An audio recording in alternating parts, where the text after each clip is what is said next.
Welcome to the inaugural episode of the new Citizens Party interview series called Citizens Insight. Today my guest is John Dahlsen and we're going to be discussing the crisis in the dairy industry. Welcome, John. Welcome. Good morning. Good luck with your proposal. Thank you. And let's hope we have some luck with your proposal to save the dairy industry. Let me begin by reminding Australians, John, that towards the end of last year, 2019, One Nation, the political party, won quite extraordinarily the support of the Labor Party in the Senate for a bill to re-regulate the dairy industry or provide support for dairy farmers in the crisis that they're going through. And that bill ended up failing by one vote in the Senate. And it was quite controversial at the time, and it was extraordinary that the Labor Party and One Nation joined forces like this. One Nation had been working with Katter's party in the lower house as well. It reflected, though, this sense of that there is a real crisis in the dairy industry. Now, you have subsequently looked at this subject in great detail. You come at it from a different standpoint to One Nation and the farmers, because you are in fact the former chairman of Woolworths, which is one of the two mega retailers in Australia, and of course has all the power in this market relationship with the dairy farmers. So you've produced a report called The Dairy Industry Crisis. I've got a copy here. This is on the internet and the link can be found on our website, the Citizens Party website, under the press release headline, Former Woolworths Chairman Calls for Urgent Dairy Re-Regulation, and you can get a link to the report there. It's over 100 pages though, it's very detailed. So we want to talk to John about that today because his insights are quite unique, but essentially he's come to the same conclusion as One Nation and the Labor Party on this, but he has proposals that he thinks can make it work. So, John, just explain to the viewers how you came to think about this and the perspective you brought to it. Well, funnily enough, I came to this via my study of the banking sector. And one of the issues that concerned me was the huge imbalance of power between the retailers and the dairy farmers. And like everyone, I've read a great deal about how the dairy farmers have been disadvantaged. So in late October, early November last year, I started looking at it to understand what was going on. And I came to the conclusion that there's some unfair and unjustified conduct going on here. And the power imbalance between the retailers and the dairy farmers is so acute that the dairy farmers are losing out, and that we should do something about it. And another reason I tackled this was that I claim to be independent. I'm not a dairy farmer. I do have relations that are, and I thought coming to it fresh might be useful. So that's the genesis. And dealing with the bill by Senator Hanson, I agree completely with her intentions. However, I think that on my examination, my method is better than hers. And I make that comment with some humility because there is nothing wrong with what she was trying to do. But I think with my knowledge of the sector, I think my form of intervention will be more effective. And it's interesting that in the last few days, the organisation that represents dairy farmers, ADF, has now come to the same conclusion. So what we're really arguing, what's the best method of intervention? Not whether we should intervene, what's the best method?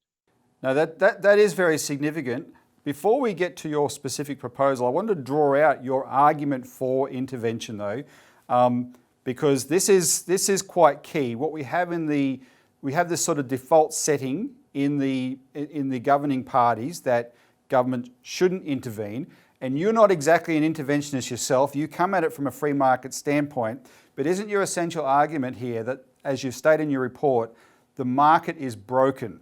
In this case, this dairy industry market is broken.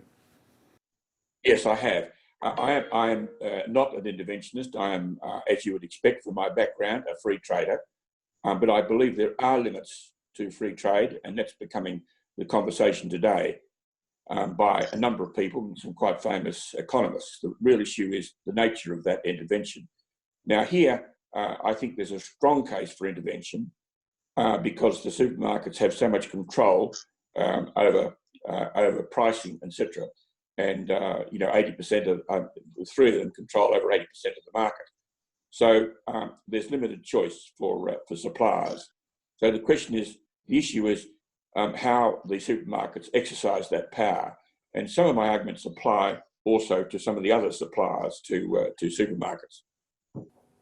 And I must say, if you read your report, John, it's very strongly worded, because in describing this imbalance of power, you talk about the treatment that the farmers have received on the other end of that as un-Australian and unconscionable. And of course, we now have an acute crisis in the industry, whereas before the bushfires hit in those areas of New South Wales and Victoria that are dairy areas, there were already 2 to 3 farmers a week leaving the industry. Now it's 9 to 10 a week, and that's even accelerating more. So there's a real urgency here, isn't there? Yes, there is. The 9 to 10% represents 10% of our dairy farmers. Now that's extraordinary in any sector to have that rate of exit. It's very, very high. Now there's some other events that have happened that will exacerbate that. About a week ago, 10 days ago, the processors announced their pricing for the ensuing 12 months. And what's happened there is that the estimate of the price cuts of the various processors to the dairy farms is about 9%. So we come out of a period of droughts, fires and poor economic conditions. And now on top of that, they're facing around 9% cut in their income. So they're really copping it. And that's on top of the mass exodus already from the industry since deregulation in 2000, which has even... That's right. Yes, that's right. Since 2000, when it was deregulated, there's been a massive drop in the number of farms. I can't quite remember the figures, but it's quite, it's like 30, 40%. It's quite dramatic. And there's no doubt that the deregulation in 2000 has been good in the sense it has forced a lot of rationalisation and consolidation. But I'm not too sure it can go too much further. You see, what underpins all this is that our dairy farmers are some of the most efficient in the world. So I'm not too sure from a dairy farmer point of view what further they can do in respect to their operating efficiency. And the other thing that's happened to them is that the key ingredients in their costs, like water, fodder, electricity, super, wages, almost everything you like to name, is increasing. So they've got this two-way squeeze of lower income and huge increase in cost inputs, most of which they don't control. Well, so what's then your specific proposal to address this problem in the industry? Well, I spent a lot of time thinking about the various ways in which you can intervene, and there's been a number of them suggested over the years, like controlling farm gate prices, like monitoring the cost of production. And I came to the conclusion, theoretically they sounded good, but they were too difficult in practice to implement. So I took an approach that, where is the problem arising? It's arising because of the way dairy products are priced by the supermarket. Now, the only way to address that is to get the supermarkets to increase the prices. Now, they don't like doing that because they're famous for keeping prices down and lowering costs and inflation, which from the public point of view is a good thing. So because of the competitive tension that exists between them, the chances of solving it by negotiation are extremely low. So the government has to intervene and ensure that there's a transfer of a payment. Some people would call it a levy, but I don't want to call it a levy for another reason. A transfer where the supermarkets, for every litre of drinkable milk they sell, they must pass through an independent entity back to the dairy farmers anything from 20 to 40 cents per litre. Now, that is very simple, very effective, it's low cost. And it is not regulating the supermarket's pricing. The supermarkets can still price how they want. They can elect to absorb some of that or increase their prices. You're saying, just to be clear, you're saying an extra 20 to 40 cents per litre Yes, for the that's right. farmers. If you analyse international prices of milk and do all the exchange adjustment, etc., Australia's got one of the lowest prices in the world. Adding to that, Australia is one of the most least subsidised dairy sectors around the world. So, well, just to illustrate that from your own figures, John, the price of a litre of milk in Australia is currently $1.20 to $1.30, whereas even in New Zealand, which is our closest competitor, if you will, in this sphere, and has its own advantages in dairy, the price there is $2.50 that the New Zealand farmers receive. Massive difference. That's right. Illustrates what Australian Massive farmers difference. are getting. And it's the same with other countries. And we looked at a sample of developed and undeveloped countries.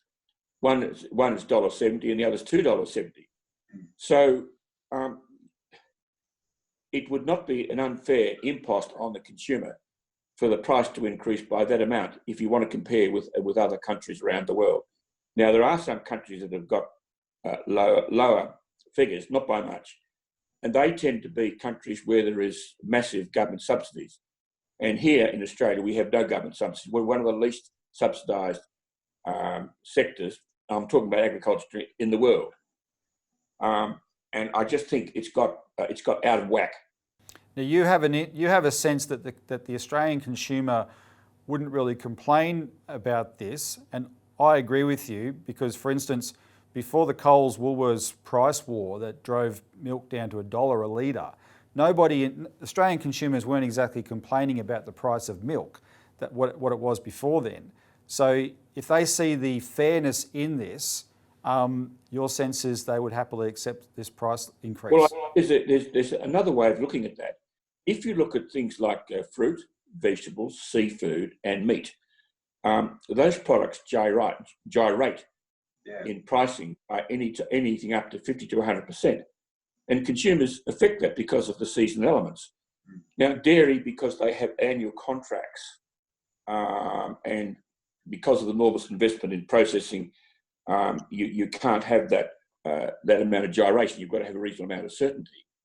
And I think once this is explained to the Australian consumer what's happening, I think there might only be a very short-term dip in sales and then it will recover. How does your proposal differ from what Senator Hanson proposed? Well, Senator Hanson is tackling it from the cost of production end, farm gate prices, and that's admirable. But the great difficulty is that every farm is very different. The cost of production are very different. You know, what margins you put on top of it. It's a Pandora's box. Yeah. Now, theoretically, it's good, but practically, it's difficult to achieve. Whereas mine is very clinical and very certain.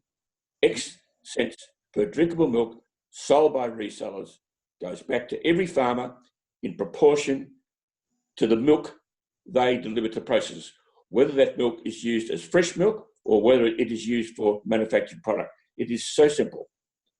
Yeah, and that does cut across this issue of different states having different advantages when it comes to production, because of course Victoria has the greatest. That's right. The only thing I can argue that is that the bigger farms, because of scale, will gain better, because remember, this is in effect has a percentage effect on their income. The bigger farms will do better than the smaller farms. And I've looked at that and I thought I'd love to be able to re-engineer that so the smaller farms got a higher proportion. But how do you do that? It's extraordinarily difficult. You show, before you go on, you show in your report though that even if that outcome is, as you state, nevertheless the benefit for all farmers, including the small farmers, compared to what they're getting now, which is the average profit of a dairy farm in Australia is $22,000 compared to the average, the minimum wage of $35,000. This is what the dairy farmers are having to live on. So something that boosts their revenue substantially, no one's going to complain about, even if structurally the bigger farms do a bit better.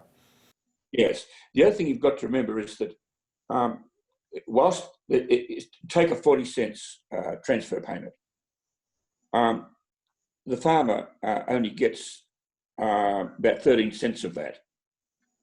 And that 13 cents will amount to probably a 20% increase in their income, remembering that last 10 days they lost 10% of their income. Yeah. Now, there's one other dimension to this where you could manipulate it. That is, some farmers' milk goes to drinkable milk and others go for manufactured product. Now, with manufactured product, what the manufacturers want is a high fat and protein content. So some farmers go to more expense to produce milk, which has got a higher protein and fat content. It is possible that you could put in an adjustment that deals with that if you wanted to. I'd rather, nevertheless, keep it simple. Well, you do have a unique proposal, though, in that you criticise the fact that farmers are paid for the fat content of the milk and not paid for the water content of the milk, even though they actually pay for that water when they use it to produce the milk. And you think there should be some kind of structure in the payment to actually reflect the water content as well as the fat content. That's a curious observation that I don't think has any practical relevance in this debate, except this. The movement of that water from dairy farmer to ultimate consumer, there is a very significant transport cost. Yes. And there is an environmental issue with that. Well, I had a bit of a joke about this. Why not turn milk into a cordial? So you can remove the water, remove all that expense. And of course, someone came back to me and said, "Oh, come on, John, haven't you heard about powdered milk?" Yeah. And of course, powdered milk, I don't know how many, a litre of powdered milk, I don't know, a litre of powder, I don't know how many litres of milk that would produce. But certainly, a powdered milk takes a huge cost out of the supply chain. Yeah. Well, and this is where, if we get our act together, we do know there's huge demand for Australian powdered milk in a country like China. And everyone keeps scratching their head and saying, why aren't we meeting that more? But we do need to fix up the dairy industry first if they're going to be flexible, if they're going to be able to be flexible and provide the investment themselves to do that, aren't we? Well, at the moment, apart from farmers exiting, the other farmers would not be able to reinvest. Yeah, that's the problem. So we've got to do with that fundamental issue of getting that average dairy farm, not the large ones who are probably coping with this. We've got to get them economic so they can reinvest. There's a suggestion that some of them can change their production systems and be more efficient. But in the current climate, they can't afford to do that because that involves changing the genetics in their cows, and that's not something to do overnight. It takes a few years to deal with the genetics in your cows, etc. So what's happening is that the dairy farmers are being constricted in looking at innovative ways of even improving further. But let's not lose sight of the fact they're already very efficient by world standards. Yes. Now, John, at this point, I'm going to insert into this interview, which you and I won't see live, a clip of last Friday in Parliament, David Littleproud answering a question on the dairy industry in which he completely panned any move to, he used the term re-regulate. He said any move to actually, along the lines that Senator Hanson promoted and Labor Party supported, he said would destroy the industry and claimed it would destroy agriculture. And then he doubled down on this idea that there should that he's pursuing, which is for a code of conduct. Now, I know you don't like getting too political, but I just want you to talk to that and why you don't think, well, one, you think that Minister Littleproud is wrong, and two, why you don't think a code of conduct will work. The dairy industry is going through a transition and we have lived up to a number of the suite of measures that we have put in place, firstly around the Dairy Code of Conduct, that when it goes into and started with its first initial prices being displayed by processors on the 1st of June, and we'll continue to ensure and work with the ACCC around refining that. That was one of the key planks of our election promises, along with a market platform and a number of other measures that we've asked the Australian Dairy Federation to support. We are working with them around expediting those, because when I became Agriculture Minister again, there was a number of measures that we needed to ensure complemented the Dairy Code of Conduct. What we have said, that we wanted to work with all parts of the dairy industry, as well as the processing sector, as well as supermarkets. And we've done that in a constructive way, and we'll continue to do that. I know those opposite wanted to have another ACCC inquiry into the dairy. They don't need to. They didn't need to, because it only cost the Australian taxpayer $2 million. But it seems they now want to take the advice on the dairy industry from Pauline Hanson and One Nation. They want to re-regulate an industry. That is frightening. That is a reckless act that would destroy agriculture, not just the dairy industry. And those great reformers of Paul Keating and co be sitting in their chairs today watching at question time, squirming, wondering what the late the Minister. But don't worry, Mr. Keating, we're going to do them over slowly.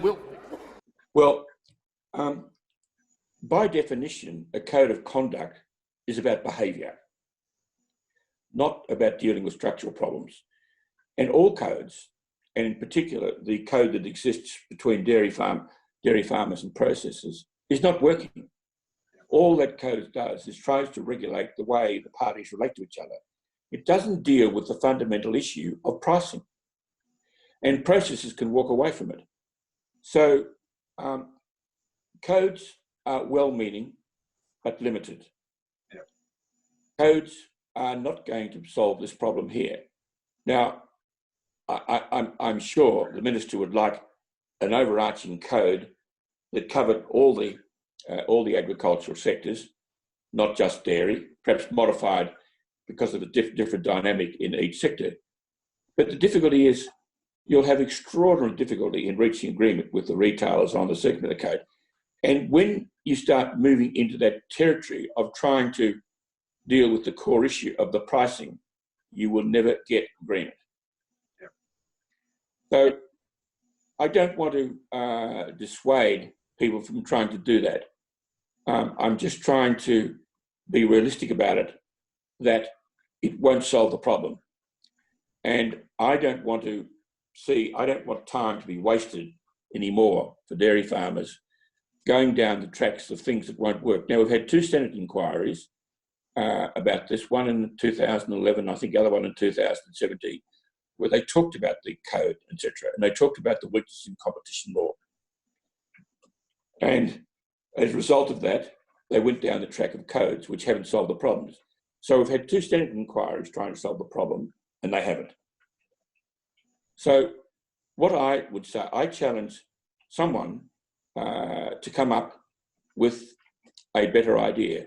Now, one's got to be sympathetic with the government, any government at the moment, because Australia is a free trading nation, and we must continue that position because we're developing so fast. We need capital imports to pay for everything. So we've got to be an attractive place, which means we must have the minimum number of restrictions on trade that we possibly can. And that's a very, very sensible starting off point. And I accept that. But the reality is that sometimes competition goes too far and gets out of control, and there has to be some limits. And I think this is a case in point. And I think that if the government think they're going to solve this by some kind of code, whether it be an agriculture code or whether it be a dairy code, my judgment is that it won't work. Well, and John, just to go back to how this discussion began, you said you came at it from the standpoint of the thinking you've done into the banking system, where that's how we've come to know you, as you're an advocate of the banks separating, changing the structure of the banking system, because the current structure is also an imbalance, if you will, right? And we need to have that separation between commercial banking with deposits and investment banking. And it's very interesting that you've drawn the same conclusion when looking at the structure of the dairy industry from someone who used to chair one of the big retailers and has a background, I have to mention, as a counsellor of the Institute of Public Affairs, you're definitely someone who believes in the free market, and I urge those people who are still wanting to look at it from that standpoint, including the government, read what you've written in there about how Adam Smith would support your proposal for government intervention, right? Because it's interesting that we've come this far now after many decades of these policies, and you do have to take stock and at what's worked and what hasn't. And if you do that without ideological blinkers on, I would argue, you would come to conclusions very much along the lines that you're proposing here. So, yes, John, the important thing is to get rid of the ideological blinkers. Now, the interesting thing is that the Productivity Commission and the ACCC acknowledge there's an imbalance of power. Another interesting thing is Dr. Kennedy, who is the Secretary of Treasury, has made a comment that the only way to solve some of these problems is by some form of intervention. All I say is that when you're going to interfere in the market, you've got to do it with great care, to understand all the consequences of it and make certain that you're not disrupting the market working in the sense of freedom. Where freedom is abused, that's what it's all about. Where freedom is abused, my view is that you are entitled to move in and try and do something about it.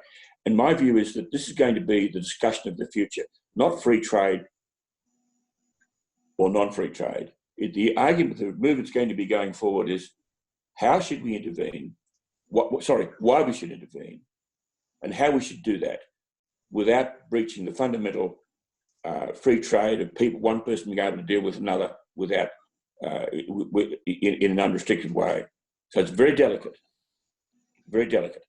But I don't think it's necessary to go into the ideological side of it. I don't think it's about ideology. I think it's about practicality, and I believe the man in the street, if this is articulated to him in a proper way, whether he's a free trader or whether he is not, he will see the logic and the sense about some limited forms of intervention. And dairy is a case in point, and I believe that banking was. well, there you go. To the viewers, you can tell by what John has just said there, he's approached this very cautiously. This is not just some knee-jerk reaction here. The dairy industry is in a very, very bad way. It does desperately require something to be done. The Minister's current position is wrong and it must be changed, and that's going to require a coalition of people supporting this kind of approach. So we in the Citizens Party promote action on this area, in this area as well. And we think that, I personally think that because Pauline Hanson's proposal failed by one vote in the Senate, combining that with what, or going to what John is proposing, will likely win over those few other votes that would take to support that, right? So get behind this proposal. Check out our website. We'll provide a link below. You can click on and read John's report. If you know people in the dairy industry, share it around, share it with your member of parliament, etc. Let's get something done for this industry, because it's not a charity we're talking about here. Australia needs a dairy industry. It's quite simple. This is in the national interest. So John, thanks for joining us today, and thanks for being part of the inaugural episode of the Citizens Insight series. Good luck with your Insight series. I think it's a great idea, and I think it's a great idea to sometimes invite people on that may not have the same ideological view as you have, but have got open minds and willing to discuss both sides of the coin. Yes. And next time we'll do it in the studio again, and then go over the street and have a drink. Good. All right. Thanks, John.